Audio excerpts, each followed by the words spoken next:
Hey everyone, welcome again to our show. Get to know the real estate ecosystem at Real-Estate.Channel, your go to podcast for unfiltered stories from the people shaping the real estate market. Now, in our last episode, we talked about competence, judgment, and what truly makes someone effective in real estate.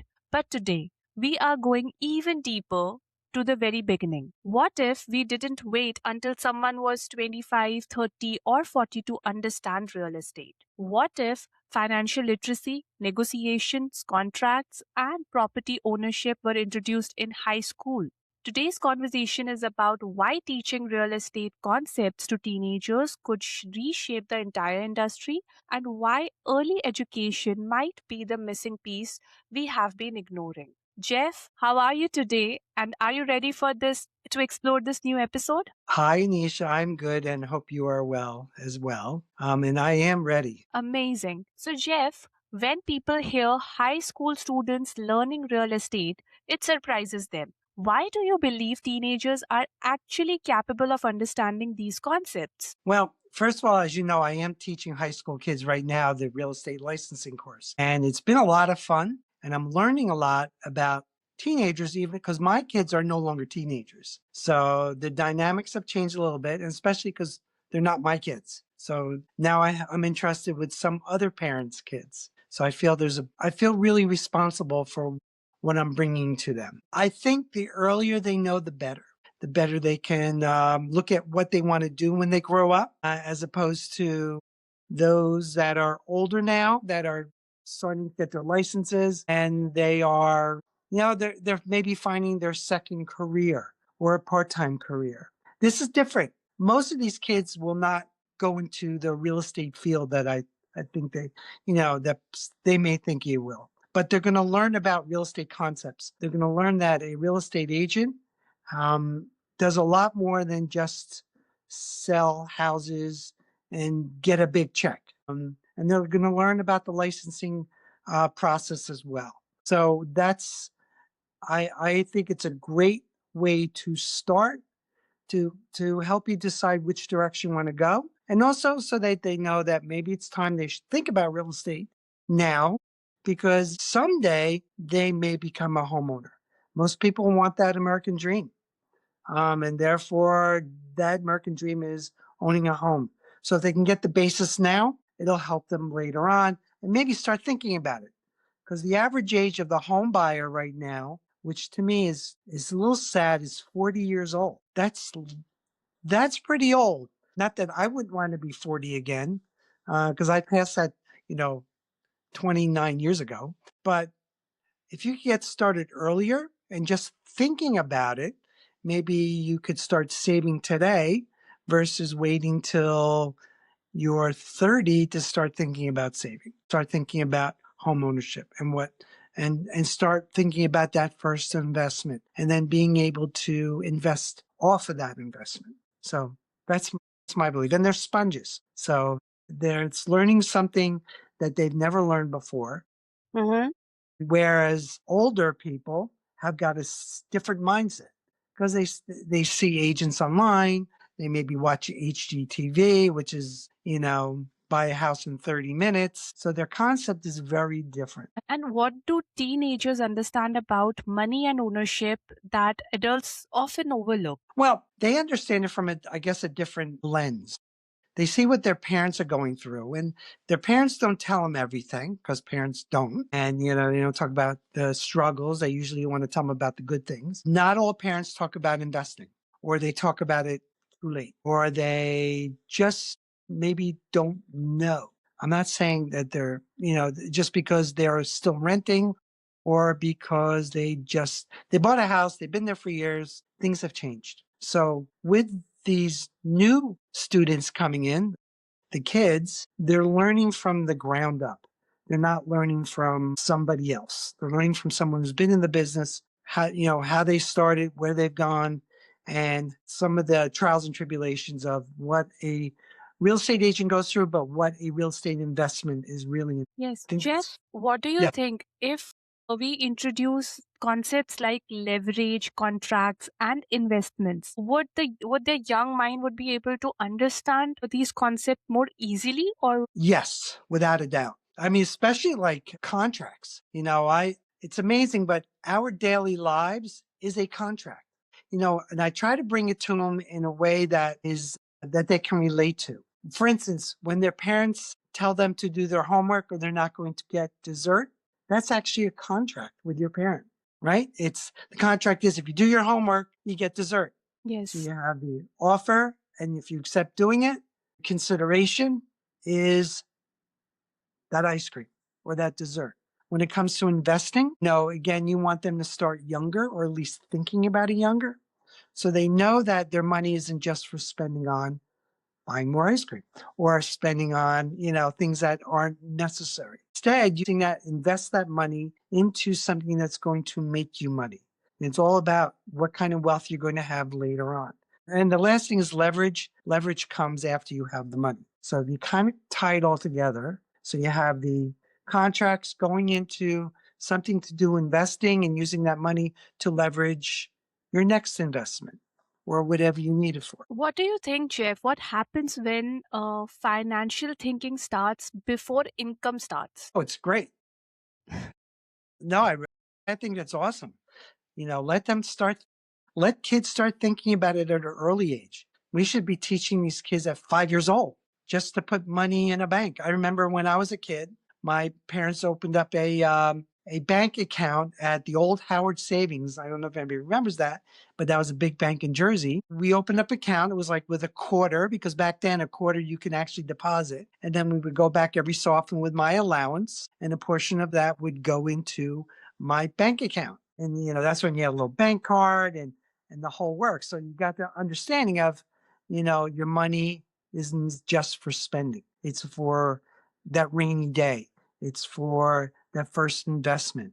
Whenever I get paid, I guess every week, I don't remember. And then it just kept building up a little by little. But I got to watch it as a kid. And just looking at where we are now with the first time homebuyers, like I mentioned before, at 40 years old, it's not just about affordability, it's about their investment thinking.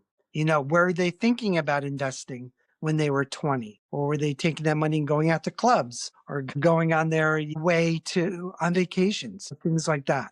So I think the mindset should start early. And even if it's just $1 a month, it's $1 that's going towards yourself later on. And I think the kids that I've been talking to, especially the class I'm teaching now, they've been taught that because they come from some well-to-do families, which is good for them. But during the summer, I taught in a urban school, which was a very different dynamic. And therefore, not that they weren't taught how to invest, but because they were, that generational wealth thing, that generational knowledge, I think that it slowed them down a little bit, not because they were dumb, because they were very smart kids. And I loved them just because of the way life has handed them. We're going to cover one day, I think not the next episode, we're going to talk about fair housing, I know, in one of our episodes. And I'm going to bring that up again because I think it's an important aspect of that investing and saving and so forth. And how does learning real estate in high school change the long term mindset of a young person? Does it reduce fear around money and contracts? Yes, I think I agree with you, Anisha. It definitely reduces fear because again, they're sponges and the kids are so smart and they are then taking hopefully some of this information and putting it into looking at it online to broaden their mind too, looking at what maybe real estate agents do or how they can take the information that's given by their teachers and allows them to grow. Now, one thing that when I started this class at the high school where I am now, teachers, some of the kids and the teachers came up to me and said, you're teaching them real life stuff. Like an English teacher, she always holds the class in the classroom I am just before I. And she said, this is real life, everybody. So because she teaches English, which is a great class, but it's Shakespeare. It's not money, things they need to know. But this, when she said, this is real life, you should pay attention. that was a kick in the pants, not just to them, but also to me. So my responsibility changed too, I think. My mind said, you know what? It's more than just having fun teaching the kids. It's like I am teaching the kids life rules and laws that hopefully they're going to use for the rest of their life. And what do you think about uh, debt ownership? How do they see that Debt and through their ownership. debt and ownership? Funny, we just went over the mortgage concepts, the unit last week. So your timing is perfect. And some get it, some don't. Um, they understand that most people can't buy a house with cash. So they're going to have to get some kind of debt. They're going to have to get a mortgage, more cases than not. So they have to understand that they're going to have monthly payments. But I also went over their monthly write-offs of those payments, their tax write-offs. We talked about different types of mortgages that are out there. So they were getting a good understanding and thinking about if I put more money down, I would have lower debt. But if I put less money down, I can use the bank's money to buy a house. For instance, 4 years ago when the rates were 2.5%, you would be silly not to get a high mortgage because basically at 2.5% interest rate, the money's pretty much free. Think about it. When the rates went up to 7.25%, that was a tough nut to swallow because you didn't want to, it was costing you a lot more money than 2.5%. So I made them recognize that you have to also look at what the rates are and what you can afford and not to go over what you want to spend. There's affordability and what you qualify for versus feeling comfortable with how much you want to spend per month on that property. What difference it would make? Like, what would the industry look like in 15 to 20 years if early education became standard? That's a great question. And I think it would look more like their money mind would go to work. More people would think about money. They would think more about buying less stuff and using that money to leverage to buy more investments. So then you can experience those things you want to experience going away, maybe having some money left over for retirement. Retirement's very expensive. I'm not there yet, although I've thought about it, but I'm not there yet. But you have to be prepared for that too. I mean, whether it's if you have health reasons or just the fact that you want to live and be able to have this similar lifestyle as you did when you were working. That's hard to, just stuff not to grasp because nobody knows, especially in the US when they're talking about, well, we don't know if Social Security will still be around and what's going to happen to Medicare and Medicaid and all this stuff. What happens if all of a sudden it ends? What happens to you as a person as your life goes? I mean, so you've got to be prepared for that. Yes. And I would like to now flip the whole scenario. Like, what do adults, even experienced agents, sometimes forget that younger students seems to grasp quickly? That younger students, what? I'm sorry. That the younger student seems to grasp quickly. Like they learn. Grasp quickly. Okay. Yes. So there is something called reverse mentorship where a young person can actually teach someone who's experienced. So what the young people grasp is getting their face and name out there through the new ways to get it out there. TikTok, any social media, TikTok, YouTube, and so forth. So they can actually get their business going faster because they have grasped how to get their face and name out there, as opposed to those who have been in the business a while and those that are coming to the business that are older. So we don't say older, we say seasoned, and who have not grasped that whole getting your face and name out there to as many people as you can. As we're talking now, I mean, this is podcasting, although it's been around for 3 or 4 years, maybe 5 years, it's still pretty much in its infancy.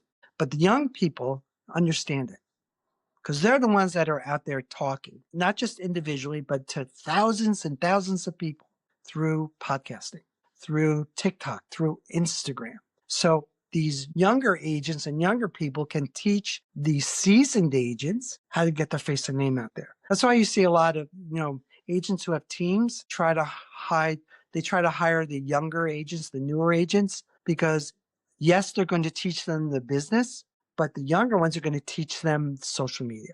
And it could be a really good mix. And I don't think older agents should be afraid of new agents. They should instead embrace them and and work together, because also not only is it that teaching the new way to do real estate, but also these older seasoned agents are going to retire one day and they're going to want to leave their business to someone else, right? So that who do you leave it to? You leave it to someone that you could trust that maybe mentored you, did the reverse mentoring, that you feel comfortable leaving, basically having the newer agents adopt your clients, like an adoption. So I think it's a win-win for everybody as long as the seasoned agents don't fear it, they embrace it. Yeah. And there are a lot of questions that are coming in my head, Jeff. Like, are the younger students more open minded? Do they question assumptions more? Or do they approach learning without ego? They're in the school mood. So they're thinking they need to learn. They're also being graded. So I'm actually giving them quizzes. So they have to grasp it a little more. So as opposed to the older students I teach, the ones that are either switching careers or whatever, they're not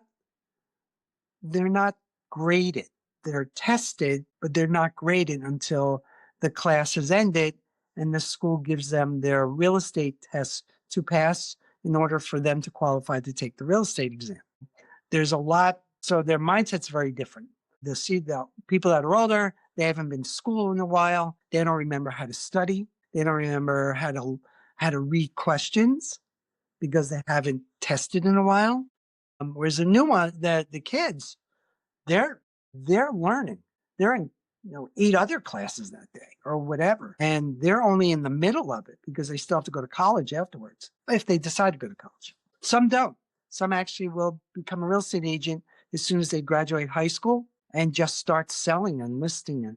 And some of them do really well. I could tell you some agents that came into the business at 18 years old are amazing, amazing. And they're amazing at 24, not at 54.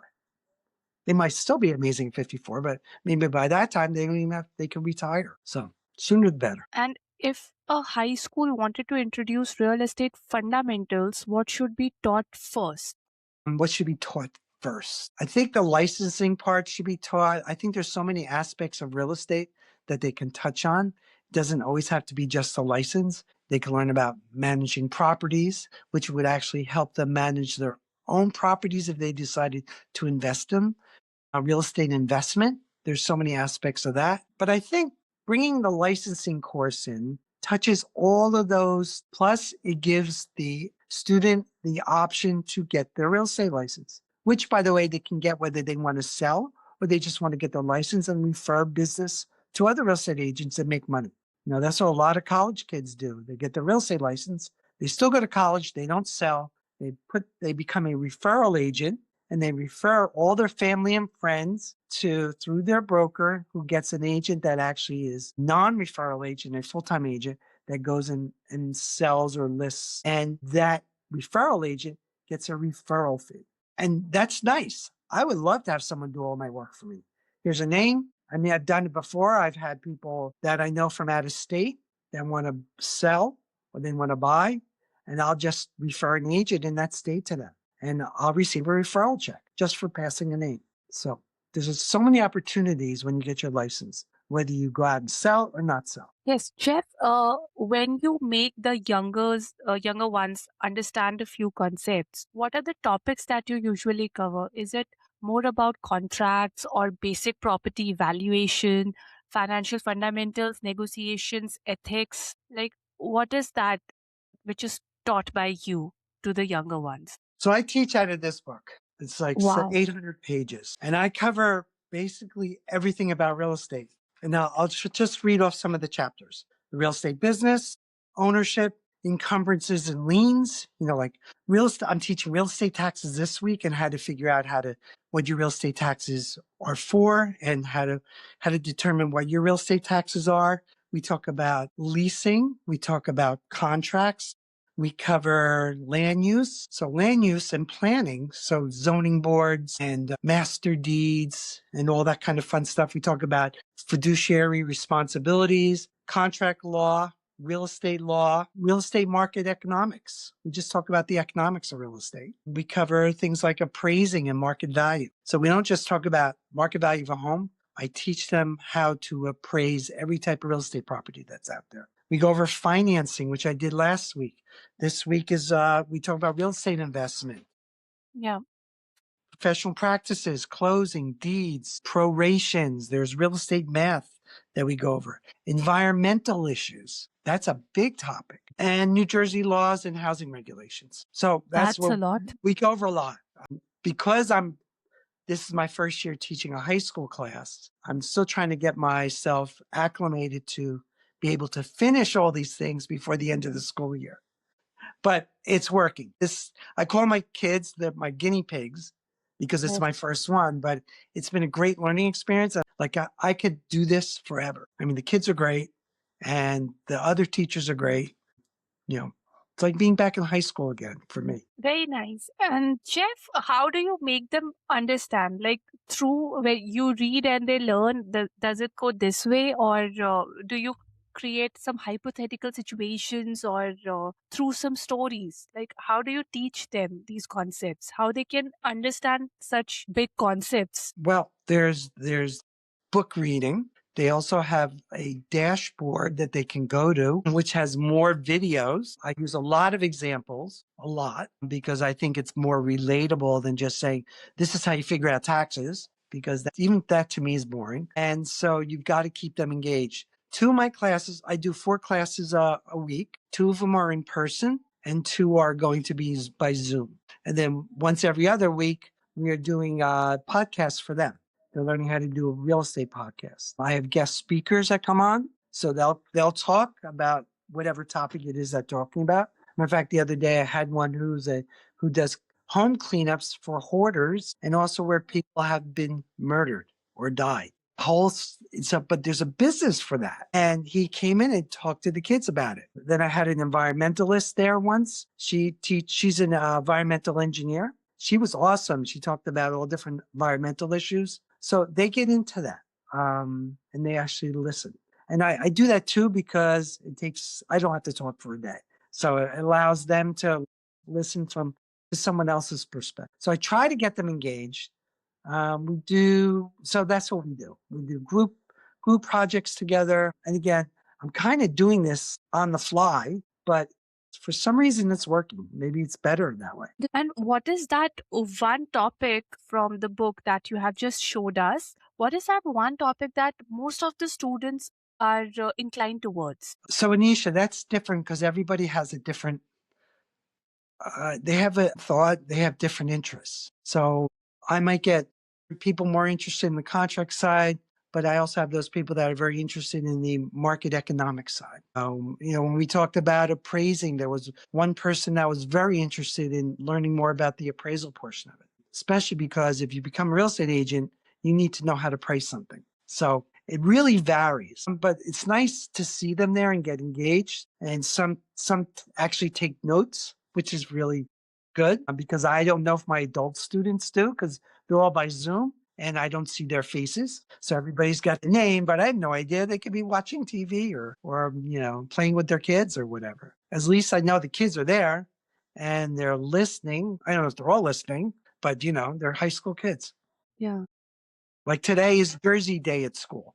So I'm going to be wearing a team jersey to my class, which is kind of cool. Yeah, sounds cool to us also. Okay, so is real estate more psychological, or it involves more maths? Math and psychological, it's got more psychological. And can you explain a little bit more for our Well, audience? it's, because it's all what kind of real estate you're going into. Like if it's residential real estate, it's really more heart based, meaning you buy with your heart, you sell with your heart. Whereas if you're buying commercial real estate, whether it's investing in apartment buildings or 2 families or retail or offices, it's all about head. It's all numbers. Basically, as an agent, I do a little bit of everything, but I have to turn different switches on when I'm working with a buyer who's buying a house or a seller who's selling a house and someone who's looking to rent a place because they just want to know,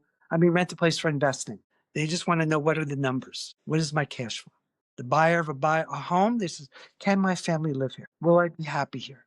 Is this the neighborhood I want to live in? Jeff, what do you think? Like, should every teenager understand a mortgage before graduation? I think the concepts are good to know. And we also talk about not just mortgages themselves, but how to qualify for a mortgage. How much money, based on a certain amount of money down, certain amount of money mortgage, how much would it cost you per month? And what type of income do you need in order to qualify and afford this kind of mortgage? And I teach them those numbers, not just for themselves, but if they become a real estate agent, they should know when they're talking to a buyer about what they can afford. A lot of real estate agents don't. They just go to a mortgage broker, which is not terrible, and say, well, what can I qualify for? But you don't always have a mortgage broker that's there to answer that question. You have to be able to answer it when you're at a party and someone says, I make $200,000 a year, what can I afford for a mortgage? So it's got to be like quick. You got to know it. Yes. And should real estate education be mandatory in all the schools? Oh, that would be great. That means I would do that for everybody. Should it be mandatory? I think it's not a bad idea, because if they're offering business classes in high school, I think real estate should be one of them, and not just as a side conversation, but an actual real estate course. I think that this licensing course for high school kids is really a good idea. I think it's great because it gives real life ideas, real life situations to students who maybe they don't want to go to college, because colleges, I went to college and it did a lot for me, but it doesn't do a lot for everybody. Some kids just want to get out and make money. That's why they become tradespeople. That's why they become real estate agents. And to tell you the truth, with AI, I don't know where colleges are going to go. I think you're always going to need a real estate agent to open that door, be your advocate to buy or sell or to rent or lease. You're always going to need a plumber, a tradesperson, because AI is not going to fix a leaky pipe or put up a light fixture. This is like a service that I don't think AI is going to take over, whereas I think some other ones they may.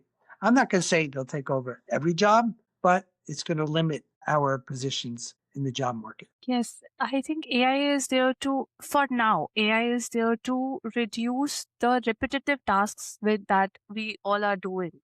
Yep. And Jeff, if somebody is listening, like a kid's parent who wants to register their kid, where can they go? Because I know that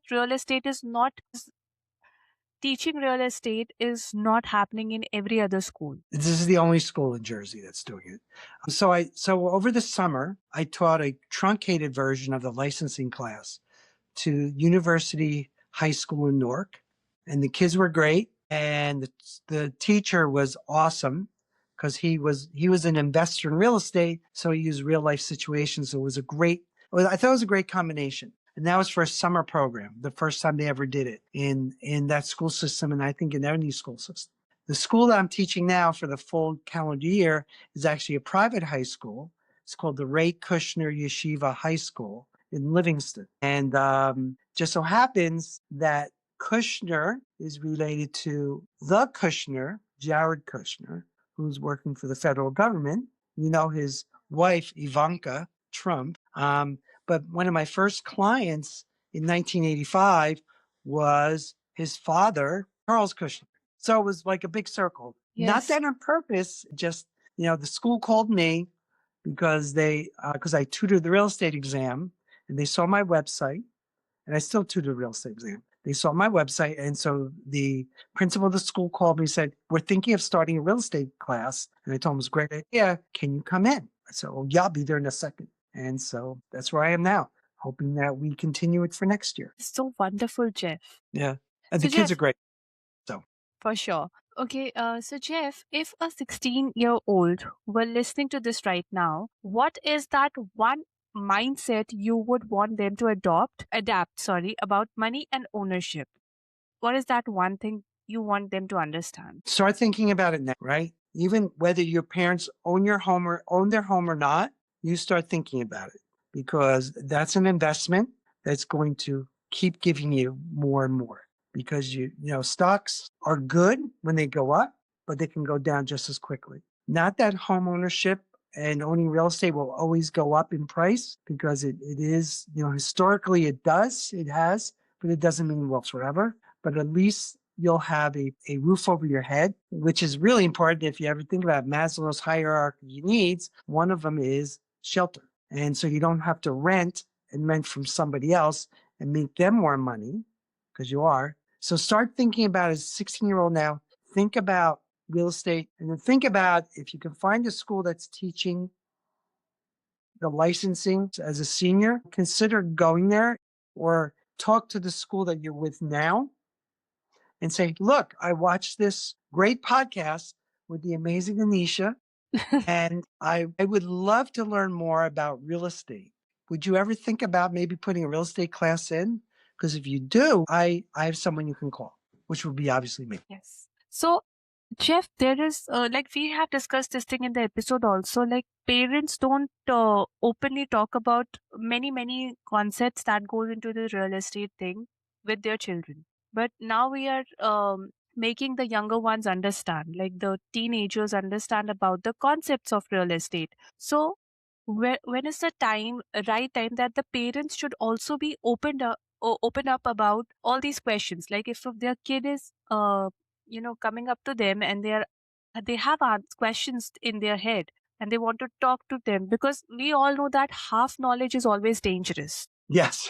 Yes. So when is the right time that parents should introduce and support their children, that yes, and be more open about the real estate concepts? Well, the sooner the better. Even when you're paying their mortgage, bring their kid or their child over and say, look, I'm sending this check to my lender because I want us to stay in this house. So the sooner the better. Introduce them to things going on in the house. We have to replace our boiler. I want you to see what we're doing. Well, why, mommy or daddy? Why are we doing that? Because. So get them in that house mind. Get them in the house ownership mindset. And how soon? I mean, every kid's different, but do it before they start asking, because when they ask, you're not always prepared. So think about when to start with them. I mean, your child, so you know your child better than anyone else. So think about when is a good time to start, but start it maybe even a little sooner than you think it's a good time to start. The kids learn a lot before they're 5 years old, right? Sometimes that sets the tone. So start talking little things like that. And then as their mind grows, they're going to start asking you questions, and don't hide it. Let them know what's going on. You don't want them to be shocked. You don't have Yes. to, you can sugarcoat it, but you don't have to, like, oh no, we're losing our house. No, but you got to prepare them for it. It's like when, not that I'm divorced, my wife and I have been together for 42 years now, but like when you're getting a divorce, you shouldn't just say, oh, by the way, your mom won't be here starting tomorrow. Yeah. And the kids know. Kids know what's going on. Yes, And they and do. they're watching TV, and you're watching TV with them, and they're online and all that kind of stuff. So, you know, now you have to kind of teach them sooner than later, right? Because they getting a lot of misinformation too. Yes, like I shared, like half knowledge is always dangerous, because whatever they will learn, your kid is going to understand half of the concept, and half of that would be unclear to them because nobody's talking to them about it. Right. Understood.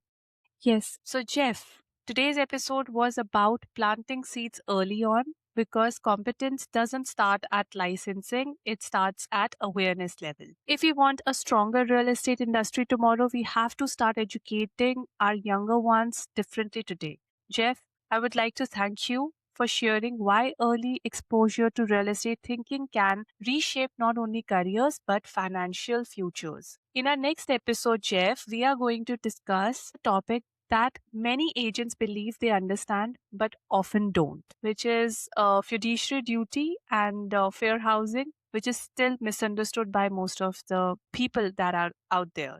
I'm looking forward to it. This was fun today. Next next meeting will be like pretty important stuff. Now, today was fun. Next one is like, oh my God, I'm doing this. Yeah, you're not supposed to. Yeah, we can talk about that. I'm looking forward to it. Amazing. Thank you, Jeff. Thank you so much. And Okay. Jeff, do you want to say our tagline? Until next time, keep learning, keep growing, and keep talking about real estate. Would you Until like to next time. try it?